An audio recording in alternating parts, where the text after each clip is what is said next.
Talvez você tenha feito constantemente estas perguntas. Onde posso encontrar refúgio num mundo cheio de conflitos? Ou, como e onde posso encontrar força para vencer nesse mundo que oferece tantas derrotas? Acompanhe agora com o pastor Edson Bruno mais um programa Encontro com a Palavra.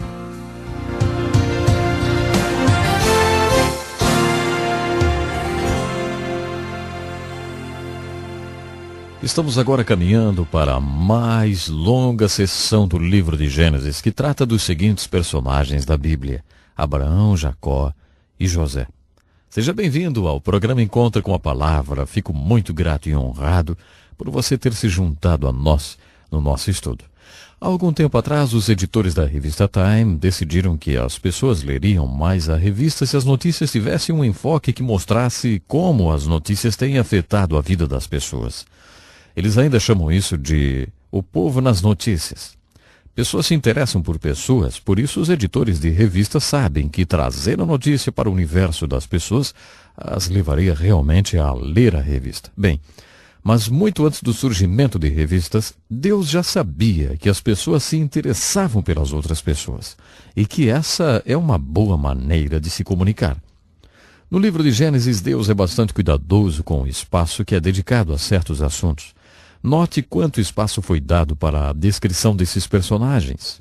Isso é porque Deus, novamente, quer descrever as coisas como elas eram e como elas são. Deus quer que entendamos a fé como ela era e como ela é. A fé é muito, muito importante. De acordo com o capítulo da fé no Novo Testamento, Hebreus capítulo 11, sem fé é impossível agradar a Deus e sem fé não podemos nem chegar até Ele. Deus certamente quer que cheguemos até Ele e o agrademos. Portanto, Deus quer que conheçamos a fé. Não podemos receber a salvação da qual fala a Bíblia sem ter fé. Diz a Escritura, a fé é muito importante, porque somos salvos pela fé. Por isso, já que a fé é tão importante, Deus quer que conheçamos a fé. Ele nos conta a história de um homem chamado Abraão, um belo personagem da Bíblia. Abraão é o personagem bíblico do Velho Testamento mais mencionado no Novo Testamento. Todas as vezes que o Novo Testamento quer nos falar de fé, há sempre uma frase ou duas sobre Abraão. Se você quiser entender a fé, diz o Novo Testamento, você precisa entender Abraão. Esse homem é a fé personificada, é a ilustração ambulante do que é a fé. Quando o encontramos pela primeira vez, ao final do capítulo 11 de Gênesis, o seu nome é Abrão, que significa pai de muitos filhos. Ele tinha 75 anos de idade e não tinha nenhum filho, apesar do nome que significava pai de muitos filhos. Eu uma vez ouvi uma definição de otimista. O otimista é um homem de 75 anos que se casa e constrói a sua casa perto de uma escola. Abraão é esse tipo de otimista, quando o encontramos pela primeira vez. Ele tem 75 anos e não tem filhos. Se você o encontrasse perto de um poço e ele se apresentasse assim, olha, o meu nome é pai de muitos filhos, você diria, você deve ter muitos filhos? Ele diria, não, para dizer a verdade, eu não tenho filho, não. Mas você acreditaria que se você puder contar os grãos de areia de todas as praias do mundo, ou as estrelas do céu, um dia você poderá chegar ao meu número de filhos? Se Abraão dissesse isso para você, o que ele provavelmente diria, você poderia perguntar, mas quem te disse isso, velho? Ele responderia, Deus me disse. Mais tarde, quando ele tinha cerca de 90 anos de idade, Deus mudou o nome dele. Mesmo ainda não tendo filhos, Deus mudou o nome dele para Abraão, que significa pai de multidões de filhos, pai de nações. Exatamente, pai de nações de filhos. Então, se você o encontrasse outra vez, você perguntaria, e aí, como vai, pai de muitos filhos? Ele responderia, olha, desculpe, mas o meu nome foi mudado. Você então perguntaria, é mesmo? E qual é o seu nome agora? Agora eu me chamo pai de multidões de filhos. Então você diria, graças a Deus por isso, você deve ter tido um filho então. Não, para dizer a verdade, eu não tive filho não. Mas se você puder contar os grãos de areia de todas as praias e as estrelas do céu, um dia você será capaz de contar a minha prole. Ele contou essa história por anos e anos.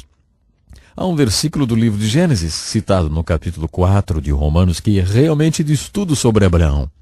Esse versículo diz que Abraão acreditou em Deus e isso lhe foi imputado como justiça.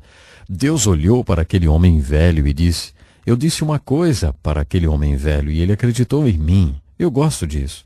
Vou considerá-lo um homem justo. Afinal, o que é um homem justo? Deus nos explica o que pode ser considerado um homem justo. Eu disse uma coisa a ele e ele acreditou. É por isso que Abraão é considerado a personificação da fé. Quando vemos um personagem bíblico nas Escrituras, quando vemos a história de um personagem bíblico, como a história de Abraão, existem duas dimensões na qual a história é contada. Antes de mais nada, temos a parte que podemos chamar de divina da história, e depois o que chamamos de parte humana da história. São os dois lados da moeda. No caso de Abraão, a parte divina da história são as aparições de Deus para esse homem. Deus aparece para ele ou fala com ele 8 vezes. Creio que quando a Escritura se refere a Deus aparecendo para ele, é como se fosse o que vemos em Gênesis 3, lembra? Quando Deus faz aquela pergunta: quem te contou? Lembre-se, dissemos aqui que você não ouve vozes quando Deus fala com você.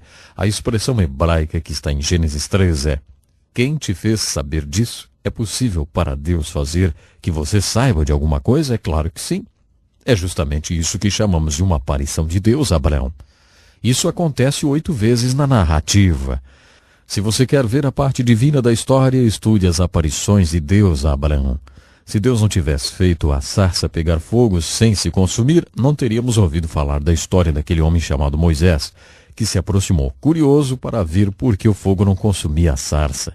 Deus sempre inicia sua relação com o homem. Deus é sempre a primeira causa na ida do homem até ele. Paulo nos diz no Novo Testamento que nenhum homem procura a Deus, nenhum homem procura a Deus. Deus procura o homem. Se existir um homem que pareça estar procurando a Deus, ele está apenas respondendo a Deus que está procurando por ele. Deus sempre inicia a relação. Se você quiser entender os aspectos dessa relação, estude as aparições de Deus a Abraão. Enquanto você estiver lendo a história, tente entender por que Deus, em certas circunstâncias da história de Abraão, apareceu, enfim, como Deus sabia o momento certo de aparecer, como Deus sabia que Abraão precisava de uma nova aparição ou revelação. As aparições de Deus a Abraão vão mostrar-lhe o lado divino da relação. O lado humano da relação, ou a resposta desse homem Abraão ao Deus que está aparecendo para ele, vem na forma de altares que Abraão erguia. Abraão construiu 4 altares. Tente descobrir, conforme você ler a história, o que ele queria dizer a Deus com a construção daqueles altares. Por exemplo, em Atos capítulo 7, Estevão nos diz que Deus apareceu a Abraão por um bom tempo, antes dele decidir partir. Deus estava dizendo àquele homem: parta para o deserto de Canaã, venha até mim. Nós sempre queremos ser chamados para um país, ou para uma igreja, ou para uma organização. Quantos de nós somos chamados por Deus? Essa pergunta é muito difícil de ser respondida, você não acha? Digamos, você esteja arrumando as malas e sua esposa lhe pergunte: onde você está indo? E você diz: olha, eu estou indo me encontrar com Deus. Será que você não teria problemas? Você não teria problemas para explicar às pessoas que você está indo ao deserto porque Deus quer se encontrar com você e que você não sabe onde vai depois disso? Está apenas indo até Deus? Foi isso que Deus pediu a esse homem. Por muito tempo Deus vinha pedindo a esse homem para deixar o seu lar, seu país, sua família, mas esse homem não fazia. Fico imaginando há quanto tempo Deus já vem aparecendo a você, tentando se comunicar, tentando atrair e levar você até Ele, ou até algum plano que Ele tem para a sua vida, mas você ainda não respondeu. Abraão esperou até que seu pai morresse para finalmente partir para a terra de Canaã, em resposta a Deus que estava aparecendo para ele. Ele construiu seu primeiro altar na planície de Moré. A palavra Moré significa ensinar ou procurar. Passa a ideia de eu quero aprender e creio que Deus vai me ensinar. É como se existisse um lugar em que eu devesse estar e eu acredito que Deus vai me ensinar e eu quero saber onde fica isso. Esse é o significado da palavra Moré. Acho que a alegoria aqui é muito bonita, é bonita demais para não ser de propósito. É isso que a palavra Moré, onde Abraão construiu seu primeiro altar, quer dizer. Costumo chamar esse primeiro altar de Abraão de altar da resposta, porque foi construído em resposta ao Deus que estava aparecendo para Abraão há algum tempo. Quando ele respondeu ao Deus que estava aparecendo para ele, Deus foi se encontrar com ele naquele altar. Deus apareceu para ele lá. E então Abraão se mudou e construiu um outro altar. O segundo altar foi construído entre dois lugares, entre Hai e Betel. Em hebraico, Betel significa a casa de Deus. El é a palavra para Deus e Beth é a palavra para casa. Nesse ponto, Deus não tinha uma casa, portanto, o que essa palavra parece significar é o lugar onde Deus está. O lugar onde a divina presença de Deus está, essa é Betel, que ficava a oeste. No leste estava a cidade de Hai, que em hebraico significa algo como morte, ruína, miséria e destruição. É esse tipo de palavra. A Bíblia diz que o salário do pecado é a morte. O banquete de consequências que vem como resultado do pecado é trevas e desespero. Isso é o nome Hai. Mais ao leste ficava Sodoma e Gomorra. Abraão construiu o seu segundo altar bem no meio de Hai e Betel. Acredito que, nesse segundo altar, Deus respondeu ao pedido que Abraão tinha feito no primeiro altar. No primeiro altar, Abraão pediu: ensina-me o que eu tenho que saber para que eu possa estar no lugar onde eu deveria estar. No segundo altar, Deus respondeu a esse pedido dizendo: Abraão, o seu problema é que você é o Senhor indeciso. Você ainda não decidiu onde quer estar? Nas Escrituras, em vários lugares, está escrito: prefiro que você seja quente. Mas se você não quiser ser quente, então que seja frio, não seja morno. Elias desafiou o povo de Deus com essa pergunta: por quanto tempo vocês vão ficar entre duas opiniões? Se o Senhor é Deus, então sigam a Deus. Se Baal é Deus, então sigam a Baal. Nas palavras de Jesus, não tente servir a dois senhores. Não fique em cima do muro. Eu chamo esse segundo altar de altar do arrependimento. Quando as pessoas vêm até Deus pela fé, primeiro elas precisam responder. Isso é o começo. Isso é o importante. E é muito importante porque, como diz um ditado chinês, uma jornada de 1000 quilômetros começa com o primeiro passo. Você tem que responder, mas isso não é todo o processo. A fé é uma jornada, tanto quanto um destino. Todas essas descrições de caráter nos dirão isso. Note que Jesus nunca dava a ninguém a segurança da salvação antes de explicar o que significava o arrependimento. Bom, que pena, o nosso tempo já acabou. Vamos ficar no segundo altar de Abraão. No próximo estudo continuaremos a falar sobre o terceiro, o quarto e o quinto altar construído por esse homem, que é a fé em forma de homem, Abraão. Continue lendo a história e veja o que você entende sobre o terceiro e o quarto altar construído por Abraão. Aguardamos estar aqui para mais um encontro com a palavra e eu quero que você esteja comigo. Por que não convidar um amigo para se juntar a esse estudo tão importante, hein? Que Deus lhe abençoe e até o nosso próximo programa. Que lição importantíssima. Obrigado, Pastor Edson Bruno. Prezado ouvinte, coloque em prática o que você ouviu aqui.